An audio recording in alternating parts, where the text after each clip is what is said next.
এই মুহূর্তের অন্যতম বড় খবর যে মার্কিন যুক্তরাষ্ট্রের বিশেষ করে আমেরিকার ৪৭তম রাষ্ট্রপতি হিসাবে আজকে হোয়াইট হাউসে দ্বিতীয়বারের জন্য পা রাখলেন ডোনাল্ড ট্রাম্প। আর ট্রাম্পকে আজকে হোয়াইট হাউসে স্বাগত জানাতে একেবারে সস্ত্রীক উপস্থিত ছিলেন জো বাইডেন। এবছর মার্কিন যুক্তরাষ্ট্রের রাষ্ট্রপতি নির্বাচনকে ঘিরে টান টান উত্তেজনা ছিল। প্রতিটি নির্বাচনী জনসভা থেকে রীতিমতো বাইডেন প্রশাসনের নীতি ধরে ধরে সমালোচনা করেছিলেন এবং সেই সমালোচনার ডিভিডেন্ড হিসাবে মার্কিন জনগণ তাকে বিপুলভাবে ভোটে জিতিয়ে তাকে দ্বিতীয়বার রাষ্ট্রপতি ভবনে পাঠালেন। আর আজকে আমেরিকার ৪৭তম রাষ্ট্রপতি হিসাবে শপথ নিতে চললেন এবং শপথ নিলেন হচ্ছে ডোনাল্ড ট্রাম্প। এবং ট্রাম্পের এই শপথ গ্রহণ অনুষ্ঠানে উপস্থিত রয়েছেন বিভিন্ন রাষ্ট্রের তাবড় রাজনৈতিক নেতৃবৃন্দ। ইতিমধ্যে দক্ষিণ পূর্ব এশিয়ার দেশগুলির রাষ্ট্রপ্রধানরা যেমন উপস্থিত রয়েছেন, আর আজকে ট্রাম্পের এই শপথ গ্রহণ অনুষ্ঠানে ভারত থেকে উপস্থিত রয়েছেন প্রধানমন্ত্রী নরেন্দ্র মোদীর বিশেষ দূত হিসেবে বিদেশমন্ত্রী এস জয়শঙ্কর। তিনি রাজনৈতিক মহল মনে করছেন ট্রাম্প দ্বিতীয়বার ক্ষমতায় বসার পর এশিয়া মহাদেশের বিশেষ করে চীনের সঙ্গে ভারতের সম্পর্ক এবং ভারত বাংলাদেশ সম্পর্কে অনেক ইতিবাচক পদক্ষেপ আসবে এবং গোটা বিশ্বের রাজনীতিতে একটা নতুন হাওয়া বইবে বলেই মনে করছেন কূটনীতিকদের একাংশ। কেননা ট্রাম্প ইতিমধ্যেই তিনি আজকে শপথ গ্রহণের আগে ইঙ্গিত দিয়েছিলেন আজকে থেকে আমেরিকার নতুন সূর্য দেখবে, আমেরিকার বাসীদের সমস্ত দাবি দাওয়া পূরণ হবে। সেই দিক থেকে তাকিয়ে দেখতে গেলে এই পরবর্তী রাষ্ট্রপতি ট্রাম্পকে স্বাগত জানাতে সকাল সকালই হাজির ছিলেন বিদায়ী রাষ্ট্রপতি জো বাইডেন।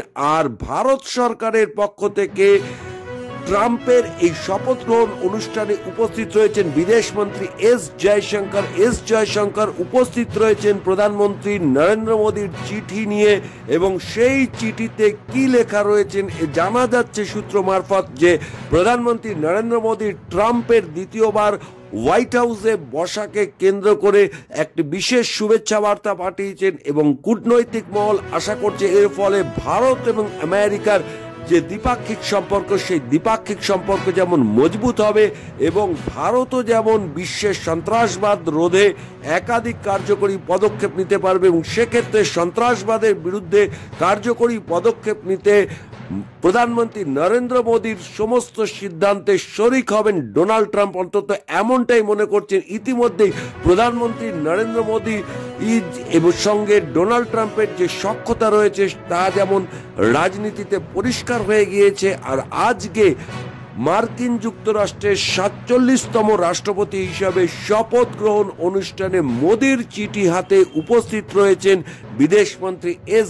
জয়শঙ্কর। তবে সেই চিঠিতে জানা যাচ্ছে ডোনাল্ড ট্রাম্পকে শুভেচ্ছা জানিয়েছেন প্রধানমন্ত্রী নরেন্দ্র মোদী এবং একসঙ্গে সন্ত্রাসবাদ সহ বিশ্বে আর্থিক উন্নয়নের ক্ষেত্রে ভারত এবং আমেরিকার সম্পর্ক যে অত্যন্ত মজবুত হবে এবং সেই মজবুত সম্পর্কের উপর নির্ভর করবে যে আগামী দিনে গোটা এশিয়া মহাদেশে বিশেষ করে চীন এবং পাকিস্তানের সঙ্গে ভারতের দ্বিপাক্ষিক সম্পর্কের জল কোন খাতে বইবে। আর সেক্ষেত্রে ভারতের স্বাভাবিক মিত্র হিসাবে উঠে আসবে আমেরিকা। তাই আজকে রাষ্ট্রপতি ডোনাল্ড ট্রাম্পের শপথ গ্রহণ অনুষ্ঠানে ভারতের প্রধানমন্ত্রী নরেন্দ্র মোদীর বিশেষ দূত হিসেবে বিদেশমন্ত্রী এস জয়শঙ্করের উপস্থিতিকে অত্যন্ত কার্যকরী ভূমিকা নিচ্ছেন বলেই মনে করছেন কূটনীতিকদের একাংশ। এবং এখন ট্রাম্প রাষ্ট্রপতি হিসাবে দ্বিতীয়বার হোয়াইট হাউসে পা রাখার পর ভারতের সঙ্গে আমেরিকার দ্বিপাক্ষিক সম্পর্কের জল কোন খাতে গড়াবে এবং সেই সম্পর্ক থেকে ভারত কূটনৈতিক ক্ষেত্রে বিশেষ করে আন্তর্জাতিক স্তরে বিনিয়োগ সহ একাধিক বিষয় কতটা লাভবান হবে সেটাই এখন দেখার। তবে আজকে হোয়াইট হাউসে রাষ্ট্রপতি ট্রাম্পের শপথ গ্রহণ অনুষ্ঠানে প্রধানমন্ত্রী নরেন্দ্র মোদীর প্রতিনিধি হিসেবে যেভাবে স্বাগত জানিয়েছেন মার্কিন প্রশাসন বিদেশমন্ত্রী এস জয়শঙ্করকে, তাতে প্রথম থেকেই যে ইঙ্গিত মিলছিল সেই ইঙ্গিতেই শিলমোহর পড়ল। ব্যুরো রিপোর্ট, খাস খবর।